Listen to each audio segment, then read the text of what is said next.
Hello, good morning class. आज हम पढ़ने जा रहे हैं क्लास 4th का लेसन 11। देखिए बेटा, हम इसमें क्या पढ़ रहे थे कि हम किस तरीके से शुद्ध पीने लायक पानी प्राप्त कर सकते हैं। हमें पता है ना कि वाटर पीने से हमारा माइंड एक्टिव रहता है और इसीलिए हमें ज़्यादा से ज़्यादा पानी क्या करना चाहिए, पीना चाहिए, क्योंकि पानी पीने के भी बहुत सारे फ़ायदे होते हैं। उससे हमारी जो स्किन है वो भी काफ़ी ग्लोइंग रहती है और माइंड भी बहुत ज़्यादा एक्टिव रहता है, चुस्त रहते हैं हम वाटर पीने से। वाटर के तो और भी बहुत सारे जो फ़ायदे हैं, बहुत ही फ़ायदे हैं। सो हमें वाटर को ज़्यादा से ज़्यादा बेटा पीना चाहिए। अब जैसे गर्मी है, गर्मियों में तो हमें वाटर और भी ज़्यादा पीना चाहिए। आपको क्या करना है, आपको इन दिनों में ज़्यादा से ज़्यादा पानी पीना है, जिससे आप बहुत सारी बीमारियों से बच सकते हैं बेटा और एक्टिव भी रहेंगे। तो देखिए, क्योंकि जो वाटर है वो तो सीधा हमारे शरीर में जाता है, इसलिए हमें कैसा पानी पीना चाहिए, हमें शुद्ध पानी पीना चाहिए। और मैंने आपको बताया भी था कि वाटर को हम बॉईल करके भी पी सकते हैं, उबाल कर भी पी सकते हैं, जिससे क्या होता है, उसके जो जर्म्स हैं वो मर जाते हैं और वो पानी पीने लायक हो जाता है और बिल्कुल अच्छा पानी होता है वो, जिसे हम इजीली पी सकते हैं। और एक तरीका हमारा क्या हो सकता है बेटा, फिल्टराइजेशन।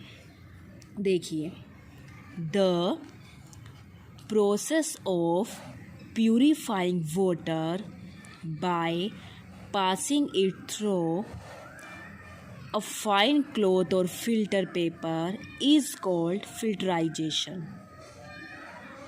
अब जो वाटर है उसको शुद्ध करने की जो प्रोसेस होती है उसको हम क्या बोल सकते हैं, फिल्टराइजेशन बोल सकते हैं। The solid impurities which get collected are called residues। The clear liquid that gets filtered out in a separate containers is called filtrate। अब इसमें क्या होता है, जो गंदी चीज़ें हैं वाटर की, जो इम्प्योरिटीज़ हैं, जो कूड़ा करकट है, जो भी छोटे मोटे कंकड़ हैं, वो तो पीछे रह जाते हैं और जो साफ़ पानी है वो एक अलग कंटेनर में निकल आता है, जिससे वो पानी साफ़ हो जाता है और वो पीने लायक हो जाता है।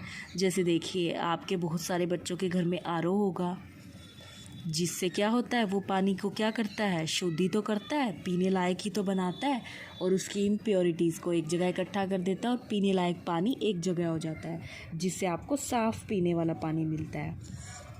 तो होता है ना हमारा आरओ, उसमें जैसा पानी होता है, तो वो भी एक तरीके से क्या करता है, फिल्टर ही तो करता है वाटर को।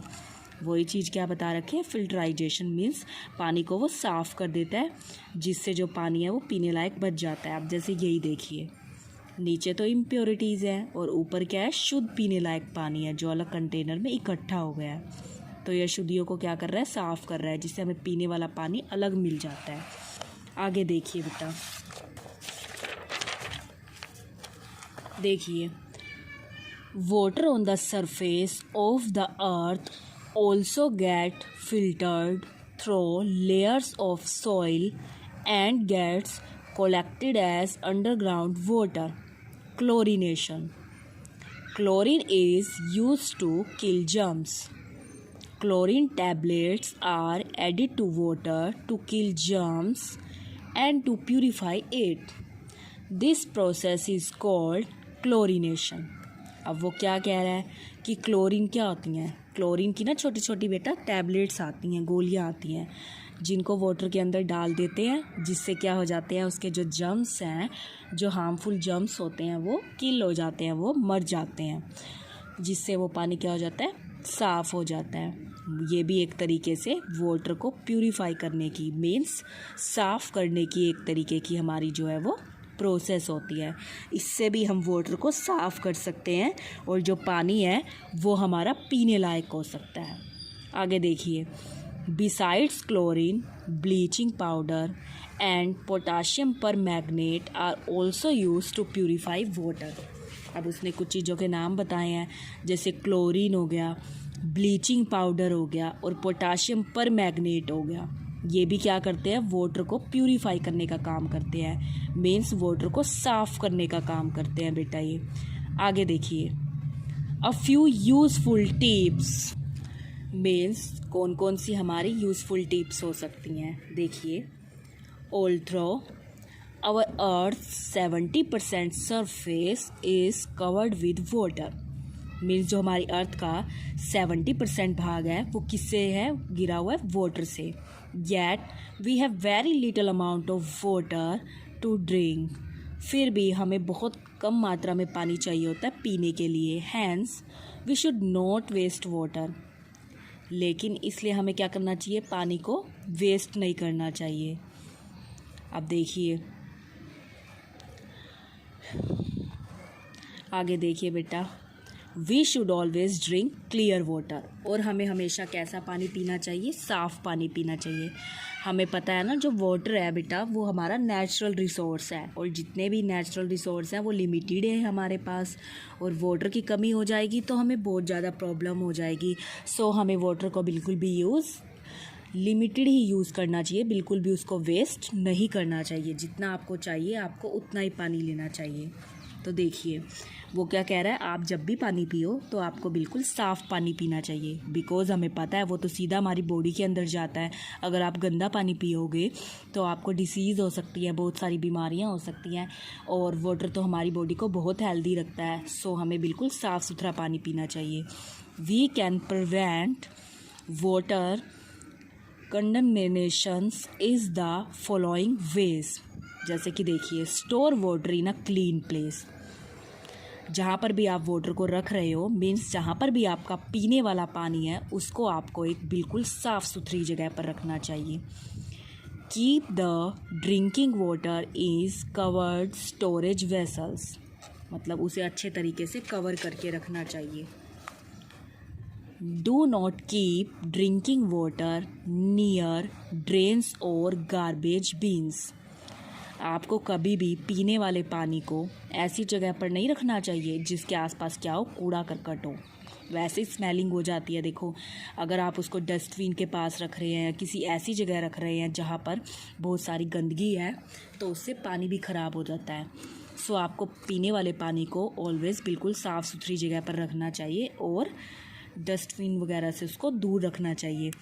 Clean the storage pots and utensils before filling them with water, water को बदलते भी रहना ज़रूरी है, और जब भी आप नेक्स्ट टाइम वाटर भर रहे हो तो जिस भी पॉट में आप उसको रखते हो या कंटेनर में रखते हो, आपको उसको टाइम टू टाइम उसको क्या कर देना चाहिए, क्लियर कर देना चाहिए, बिल्कुल अच्छे से साफ़ करना चाहिए, फिर उसमें दूसरा वाटर आपको उसमें फिल करना चाहिए बेटा।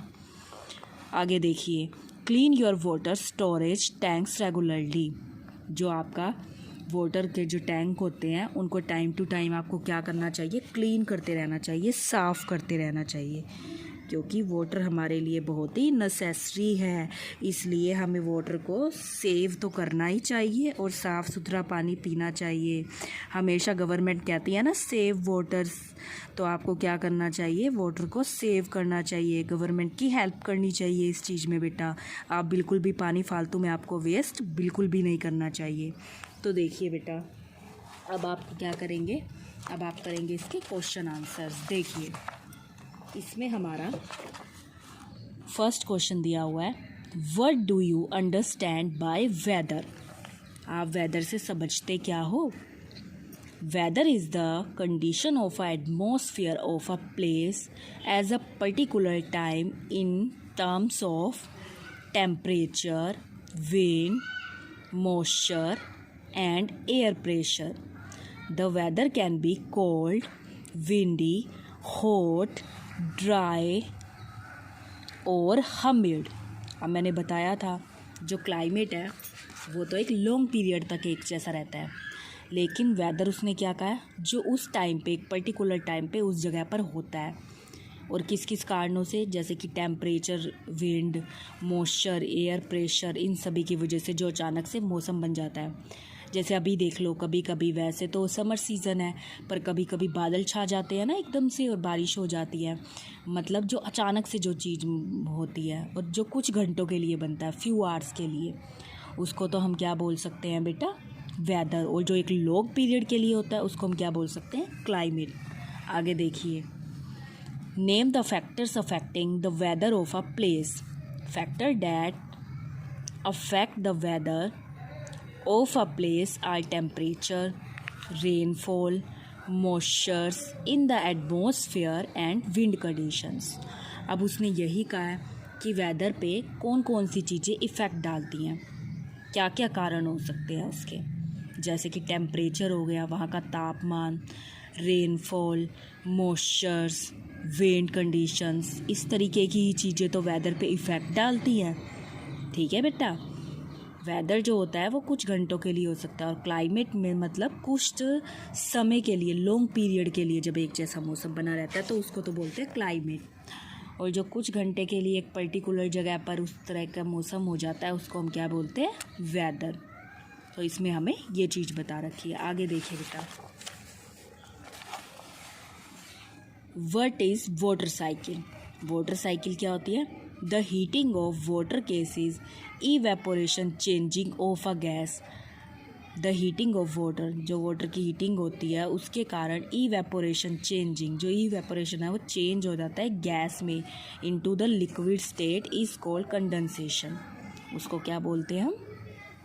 Condensation. The process of water evaporated to form clouds and then condensing and returning to the earth is known as the water cycle।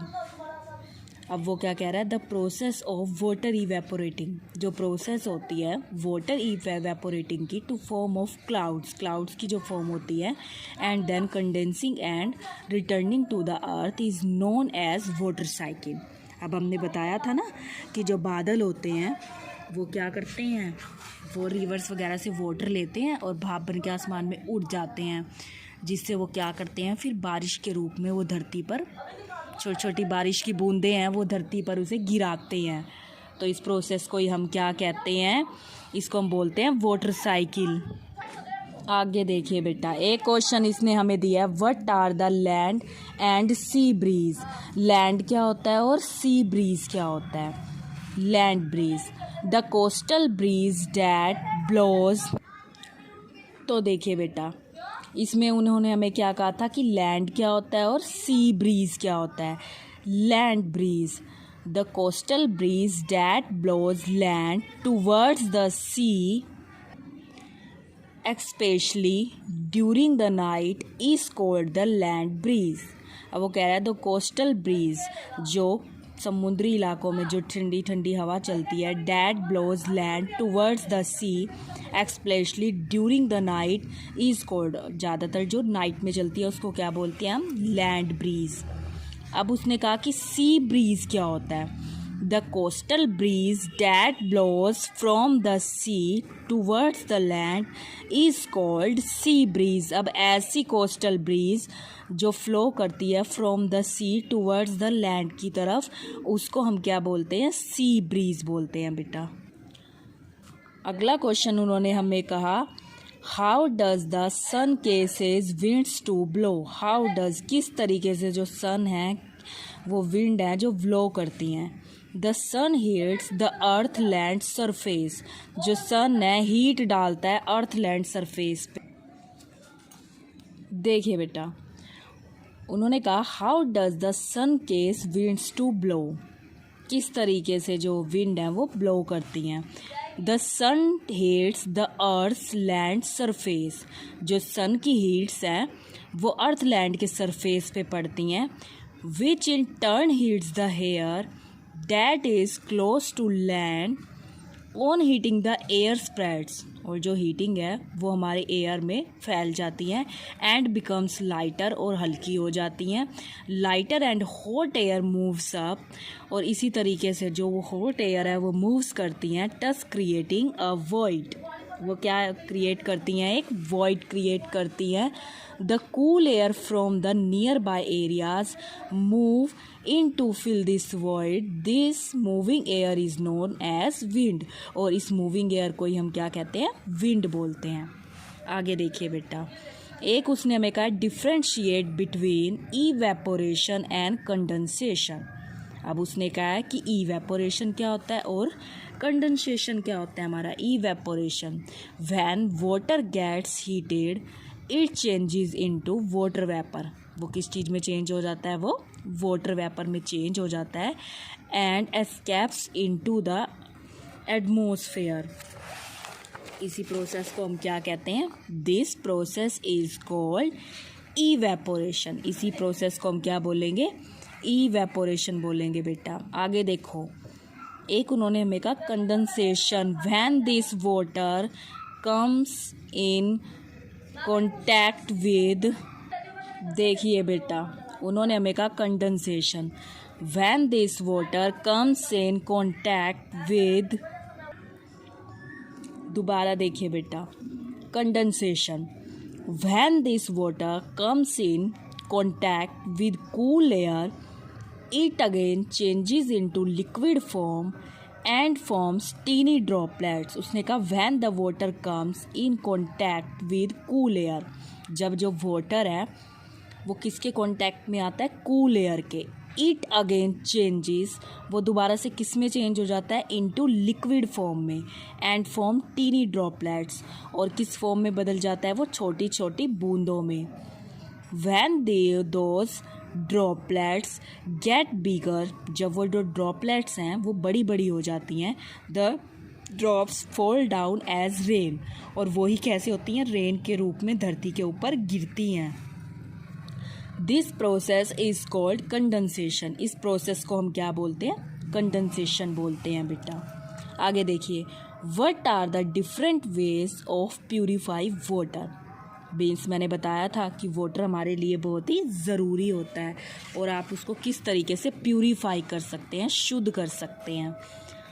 The different ways of purifying water are, हम उसको different तरीके से purify कर सकते हैं. Like that boiling, sedimentation and decantation, और filtrations और chlorination. इस तरीके से हम उसको पानी को साफ़ कर सकते हैं और वो पीने लायक बन सकता है. और इसी तरीके से इन्होंने हमें बताया कि कंडेंसेशन क्या होती है. जब जो वाटर है वो किसके कांटेक्ट में आता है? कूल एयर के कांटेक्ट में आता है. इट अगेन चेंजेस, तो वो फिर से किस में चेंज हो जाता है? लिक्विड फॉर्म में. और वो किस में बदल जाता है? टीनी ड्रॉपलेट्स में, छोटी छोटी बूंदों में. और वो छोटी छोटी बूंदें किस में बदल जाती हैं बेटा? फिर बड़ी बड़ी बूंदों में. और वो जो बड़ी बड़ी बूंदें बन जाती हैं वही तो होती हैं रेन, जो पृथ्वी पे गिरती हैं और जिसमें हम बहुत ही ज़्यादा इंजॉय करते हैं. तो ये प्रोसेस जो हमारी थी, ये कौन सी प्रोसेस होती है? कंडेंसेशन. और वाटर को भी हम डिफरेंट तरीके से साफ़ कर सकते हैं. जैसे हमने बताया कि हम उसमें कुछ टैबलेट्स डाल सकते हैं, क्लोरीन की टैबलेट्स डाल सकते हैं, जिससे जो उसके अंदर के जर्म्स होते हैं वो पूरे तरीके से वो मर जाते हैं. और इसी तरीके से हम क्या कर सकते हैं? इसी तरीके से हम उसमें क्या कर सकते हैं? उबाल के भी पी सकते हैं. तो बेटा इस तरीके से वो जो वाटर है वो हमारा पीने लायक हो सकता है. उसके जो जर्म्स होते हैं, हानिकारक जो जर्म्स होते हैं, वो उसके मर जाते हैं, जिससे वो हमारा पीने लायक हो जाता है. तो इस तरीके से हम इसको कर सकते हैं. इसी तरीके से हमें क्या बताया हुआ था कि वेदर क्या होता है? वेदर वो चीज़ होती है जो एक पर्टिकुलर जगह पे उसी टाइम पे कुछ घंटों के लिए होती है. जैसे कि अगर हम बात करें, वैसे तो समर सीज़न है हमारा, देखो वो कुछ टाइम तक रहेगा ना, एक लॉन्ग पीरियड तक रहेगा. तो वो तो हमारा क्या हो गया? क्लाइमेट. और जो चीज़ फटाफट हो जाती है, कुछ घंटों के लिए है जो मौसम, उसको हम क्या बोल सकते हैं? वेदर. तो देखिए बेटा, मैंने क्या बताया था, जो वेदर होता है वो हमारा कुछ ही घंटों के लिए होता है, और जो हमारा क्लाइमेट होता है वो एक लॉन्ग पीरियड तक रहता है. तो हमें इसमें डिफरेंस क्लियर हो गया होगा, आई होप आप. तो अब आपको करना क्या है बेटा? अब आपको ये क्वेश्चन आंसर अच्छे अपनी नोटबुक में लिखने भी हैं और लर्न भी करने हैं. अच्छे लिखेंगे, एक लाइन छोड़कर लिखेंगे और साफ़ सुथरे लिखेंगे बेटा, ठीक है. और हमें इनको लर्न भी करना है. आप रोज़ चाहे एक दो क्वेश्चन लर्न कर लीजिए. आपने एक दो क्वेश्चन लर्न करके इन सभी क्वेश्चंस को लर्न कर लेना है. और ये आपको पूरा का पूरा लेसन बेटा अच्छे से आपको ये रीड भी करना है. अच्छे से आप इस लेसन को रीड कीजिएगा, इसके क्वेश्चन आंसर्स आप नोटबुक में लिखिएगा, अच्छे अच्छे लिखेंगे बेटा। आई होप ये आपको अच्छे से समझ आ गए होंगे। Thank you, have a nice day.